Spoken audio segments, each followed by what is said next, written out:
Hello everyone. तो कैसे हो आप सभी लोग। मैं आप सभी का स्वागत करता हूं हमारे यूट्यूब चैनल मार्स एकेडमी पर। तो आज मैं आप सभी के साथ अपना एसबीआई जूनियर एसोसिएट्स का स्कोर कार्ड शेयर करने वाला हूं, जिसमें मैंने 91.5 मार्क्स स्कोर किए हैं आउट ऑफ 100 मार्क्स। ठीक है।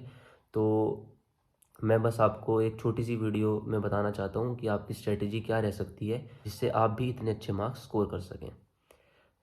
अगर मैं बात करता हूँ, स्टार्ट करते हैं। देखो, सीधी बात करेंगे, मैथ्स की बात करते हैं। अगर आपको स्कोर अपना इम्प्रूव करना है तो मैथ्स के लिए मैं आपको बताना चाहता हूँ कि सबसे पहले आपको अपने जो अर्थमेटिक के जितने भी चैप्टर्स हैं सबका एक बार बेसिक क्लियर करना होगा। उसके बाद आप क्या कर सकते हैं, कोई प्रीवियस ईयर की बुक लेकर आ सकते हैं, जिससे आप उन जो आपने चैप्टर्स पढ़े हैं उन क्वेश्चंस की प्रैक्टिस कर सकते हैं। और प्रीवियस ईयर मैं इसलिए कह रहा हूँ ताकि आपको पता चले कि एग्ज़ाम में क्वेश्चन क्या आते हैं और वो आपके लिए बिल्कुल रिलेवेंट रहेगा। वैसे ही क्वेश्चंस आप प्रैक्टिस करेंगे तो आपको कॉन्फिडेंस सा मिलेगा। ये सब करने के बाद आपको क्या करना है, सिंप्लीफिकेशन, अप्रोक्सीमेशन और क्वाड्रेटिक इक्वेशंस, इन सभी क्वेश्चंस की रोज़ाना प्रैक्टिस करनी है।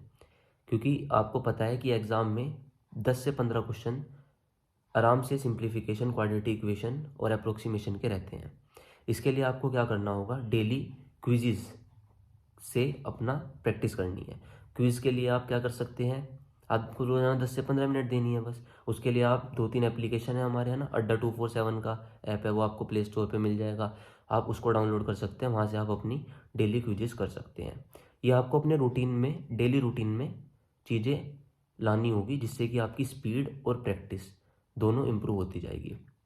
इतना काम करने के बाद आपको क्या करना है, जो भी प्रीवियस ईयर क्वेश्चंस हैं उनको प्रैक्टिस करनी है, और फिर हमें मॉक टेस्ट पे चले जाना है, और फिर हम अपनी जो प्रैक्टिस है वो मॉक टेस्ट के थ्रू करेंगे। ठीक है। और रीजनिंग के लिए क्या रहेगा, रीजनिंग में आपको सबसे पहले जितने भी हमारे इनइक्वालिटीज़, छोटे छोटे जो क्वेश्चंस होते हैं, सिलोगिज्म, है ना, और आपका distance and direction, blood relation, ये सारे क्वेश्चंस आपको बहुत अच्छे से प्रैक्टिस करने हैं। और पेपर में क्या है, आपको अटेम्प्ट करने का तरीका आना चाहिए, क्योंकि टाइम हमारे पास कम होता है, नंबर ऑफ क्वेश्चंस बहुत सारे होते हैं, और टाइम मैनेज करना ही हमारे लिए एक सबसे बड़ा चैलेंज होता है। तो हमारी स्पीड बहुत अच्छी होनी चाहिए। स्पीड अच्छी होने के लिए हमें कुछ बैरियर्स से गुजरना होगा। और वो बैरियर्स क्या हो सकते हैं, आप पजल कर रहे हो और आप पजल में अटक गए हो तो वहाँ पे आपका टाइम वेस्ट हो सकता है। तो उस टाइम वेस्ट को आपको बचाना होगा। सबसे पहले हमें वे क्वेश्चंस अटेम्प्ट करने हैं जिनको हम सर्टेन एंड श्योर कर सकते हैं। जैसे ब्लड एंड रिलेशन का क्वेश्चन हो गया, डिस्टेंस एंड डायरेक्शन का क्वेश्चन हो गया। ये क्वेश्चन आप सभी लोग आसानी से कर सकते हैं। Inequalities, syllogism. तो हमें सबसे पहले अप्रोच अपनी क्या रखनी है कि क्वेश्चंस कौन से सेलेक्ट करने हैं। सबसे पहले तो अप्रोच यही होनी चाहिए कि सेलेक्टेड क्वेश्चन कौन से होंगे जिनको हमें सबसे पहले अटेम्प्ट करना चाहिए। तो आप सबसे पहले क्वेश्चंस सेलेक्ट कर लें जो जो हमें अटेम्प्ट करने हैं, क्योंकि जब हम एक तरीके से चलते जाएंगे तो जब भी हमारा स्कोर बढ़ता जाएगा। फिर उसके बाद आपको जितनी भी पजल्स हैं, सारे पजल्स में भी ये नहीं है कि एक तरफ से स्टार्ट हो जाना है। पजल्स में आप देखेंगे कि सर्कल वाली पजल आई है, या आपके जो सिटिंग अरेंजमेंट की रो वाली पजल आ रखी है, मतलब लगे कि हाँ ये वाली पजल बन सकती है, तो उसको एक ट्राई देना है आपको। और पजल्स की आपको प्रैक्टिस करनी है। मैं अपने टेलीग्राम पे हम नीचे डिस्क्रिप्शन बॉक्स में टेलीग्राम का लिंक दे देंगे, वहाँ पे आपको पीडीएफ मैं आपको प्रोवाइड करा दूंगा। उससे आप अपनी पजल्स वगैरह की प्रैक्टिस कर सकते हैं। ठीक है।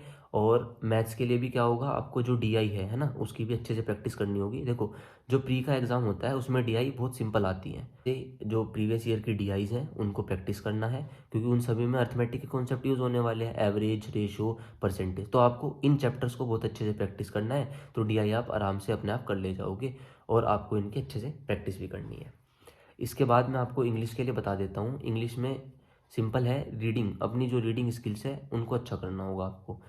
डेली आप ये कर सकते हैं कि 15 से 20 मिनट न्यूज़पेपर रीड कर सकते हैं, या आपके पास कोई बुक है उसको रीड कर सकते हैं, या फिर कोई नोवेल वगैरह ये भी रीड कर सकते हैं। ठीक है।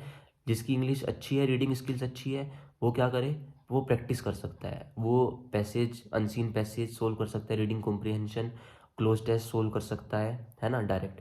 और इसके और आपको इंग्लिश में और क्या कर सकते हैं, जैसे एरर के क्वेश्चन आते हैं 5 से 6, फिलर्स आते हैं हमारे, है ना, सेंटेंस रीअरेंजमेंट आता है। तो आपको क्या करना है, जो भी क्वेश्चंस आए हुए हैं उन सभी की प्रैक्टिस करनी है।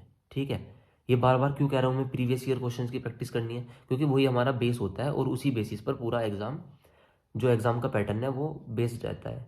तो आपको यही करना है, प्रीवियस ईयर की जितनी ज़्यादा हो सकती है उतनी ज़्यादा से ज़्यादा आपको प्रैक्टिस करनी है और रीडिंग स्किल्स अपनी इम्प्रूव करनी है।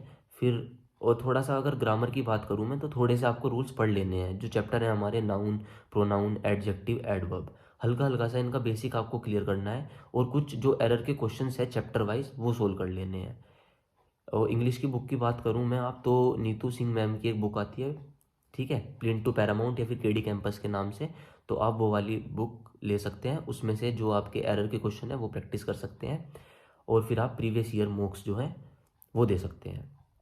तो ये छोटी सी स्ट्रेटजी है जो आप सभी लोग फॉलो कर सकते हैं। और देखिए, अगर रही बात चेंज की, तो चेंज आपको एकदम नहीं देखने को मिलेगा। आप धीरे धीरे प्रैक्टिस करते जाएंगे, अपनी कैलकुलेशन स्पीड बढ़ाते जाएंगे, आपको जो चेंज है वो धीरे धीरे दिखने लगेगा। और यही आपको करना है, धीरे धीरे प्रैक्टिस करते जाना है और अपना स्कोर इम्प्रूव करते जाना है।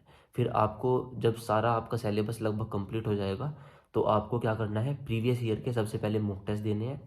और फिर आपको कोई भी 1 या 2 टेस्ट सीरीज़ खरीद लेनी है, ठीक है। एक तो आपकी टेक्स्ट बुक की, वो भी काफ़ी अच्छे टेस्ट दे रही है, और एक आपकी ओली बोर्ड की है। तो आप कोई भी ले सकते हैं, मैं आपको रिकमेंड करूँगा। मैंने जो टेस्ट दिए हैं वो टेक्स्ट बुक से दिए हैं, है ना। और आप फिर वहाँ पे अपनी प्रैक्टिस कर सकते हैं। आपको वहाँ पे सेक्शनल टेस्ट भी मिल जाएंगे, आप वहाँ पे चैप्टर वाइज टेस्ट भी दे सकते हैं और आप फुल मॉक टेस्ट भी दे सकते हैं। तो यही रहेगा। जो मेन स्ट्रेटजी होती है एग्ज़ाम की, वो सबसे पहले होती है अटैम्प्ट करना एग्ज़ाम को, कि कौन कौन से क्वेश्चन हमें अटैम्प्ट करने हैं। फिर उसके बाद मेन चीज़ क्या रहेगी, प्रैक्टिस। दूसरी चीज़ होती है हमारी प्रैक्टिस। जितनी ज़्यादा आप प्रैक्टिस करके जाओगे पहले से ही, एग्ज़ाम में आपको बिल्कुल भी प्रेशर फील नहीं होगा, अच्छे माइंडसेट से आप जाओगे और आप बहुत अच्छा स्कोर कर पाओगे। उसके लिए आपको क्या करना है, बहुत सारे मॉक टेस्ट देने हैं। जब आपका प्रीलिम्स हो उससे पहले कम से कम भी आपको 20 से 30 मॉक टेस्ट दे देने चाहिए। इससे क्या होगा, आपको एक आदत सी हो जाएगी एग्ज़ाम देने की, वहाँ पे आपको कुछ नया सा नहीं लगेगा और आपकी प्रैक्टिस इतनी अच्छी हो जाएगी, स्कोर भी आपका इम्प्रूव होता चला जाएगा। तो मेरी स्ट्रेटजी तो यही रही है कि टेस्ट के बिना तैयारी बिल्कुल अधूरी है। जितने ज़्यादा टेस्ट दोगे उतनी आपकी तैयारी जो है वो शाइन होती चली जाएगी, उतना ही आपको इम्प्रूवमेंट दिखता चला जाएगा। तो मेन चीज़ यही है, मैं दोबारा से ये रिपीट करना चाहता हूँ। प्रीवियस ईयर मॉक टेस्ट दें, उन पर रिलाई करें। फिर जो टेस्ट सीरीज़ हैं उनके मॉक टेस्ट दें। और आप कोई बुक ले सकते हैं अरिहंत वगैरह की, जिसमें सिर्फ प्रीवियस ईयर के क्वेश्चन हो जो एग्ज़ाम में आए हुए हैं, आप उनकी अच्छे से प्रैक्टिस कर सकते हैं। और यही स्ट्रेटजी है, और इससे ही आपको 90+, 85+ ये स्कोर आप बड़े आसानी से ला सकते हैं।